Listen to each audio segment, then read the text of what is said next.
Hello students, প্রকৃতি education খুঁটিনাটিতে তোমাদের সকলকে স্বাগতম।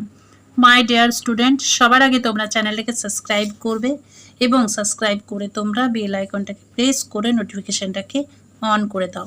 তাহলে যখনই তোমাদের হিস্ট্রি থেকে ভিডিও আপলোড হবে সরাসরি তোমাদের স্ক্রিনে পৌঁছে যাবে। তো চলো বেশি কথা বাড়াবো না, এবং আজকের ক্লাস হবে ক্লাস 6-এর হিস্ট্রি ক্লাস, এবং ক্লাস 6-এর ইতিহাস থেকে সপ্তম অধ্যায়ের প্রশ্ন উত্তরগুলি হবে। প্রশ্নোত্তরগুলো থাকবে 1 থেকে 23 পর্যন্ত, মানে 1 নাম্বার থেকে 23 নাম্বার পর্যন্ত প্রশ্নোত্তরগুলো থাকবে। তো চলো তোমরা প্রশ্নোত্তরগুলো দেখে নাও। প্রথম প্রশ্ন, জনপদ বলতে কোন অঞ্চলকে বোঝায়?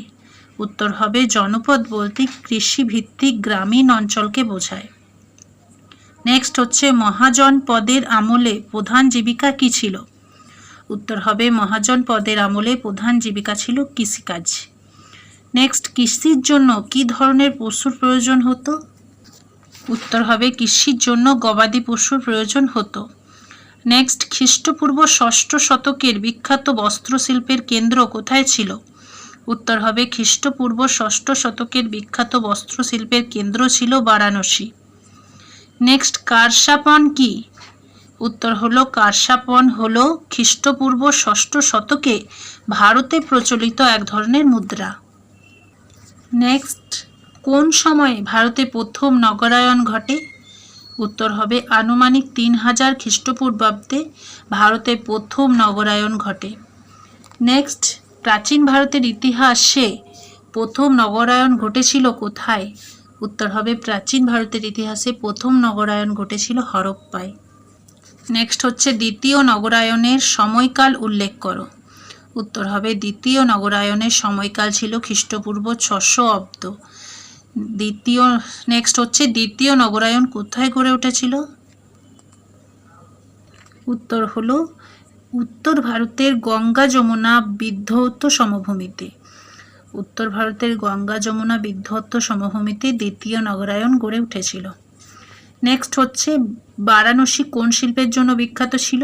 উত্তর হবে বারাণসী বস্ত্র শিল্পের জন্য বিখ্যাত ছিল। নেক্সট কোশ্চেন হলো, প্রাচীন উত্তর ভারতের কালো মাটির পাত্রগুলির প্রধান বৈশিষ্ট্য কী ছিল? প্রাচীন উত্তর ভারতের কালো মাটির পাত্রগুলি উজ্জ্বল, চকচকে ও মসৃণ ছিল। নেক্সট হলো, ভারতীয় সমাজে সপ্ত জাতিতত্ত্বের প্রবক্তা কে ছিলেন?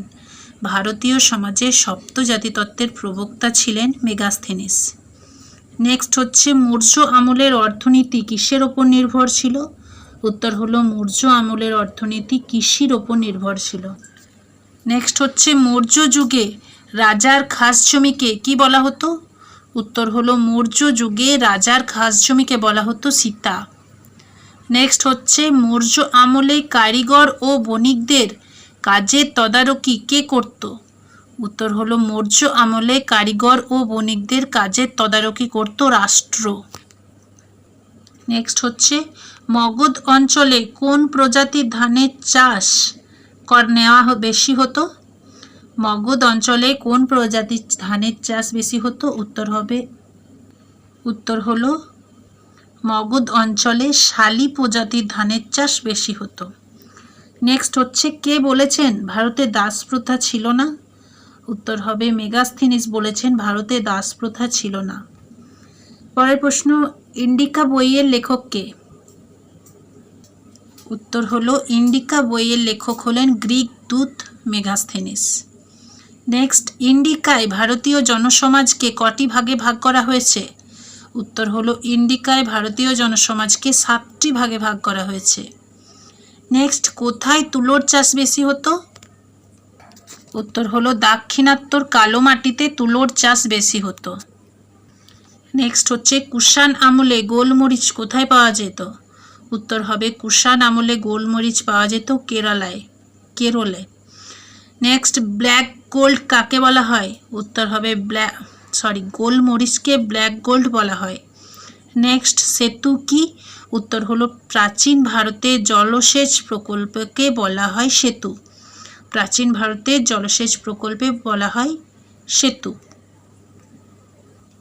আমার প্রিয় ছাত্রছাত্রীরা, আজ এই পর্যন্তই করাবো। ভিডিওটা কেমন লাগলো অবশ্যই কমেন্ট করে জানাবে। ভালো লেগে থাকলে চ্যানেলটাকে তোমরা সাবস্ক্রাইব করবে, বেশি বেশি করে বন্ধুদের সাথে শেয়ার করো, লাইক করো, কমেন্ট করবে। ওকে, কথা হবে পরের ভিডিওতে। টাটা।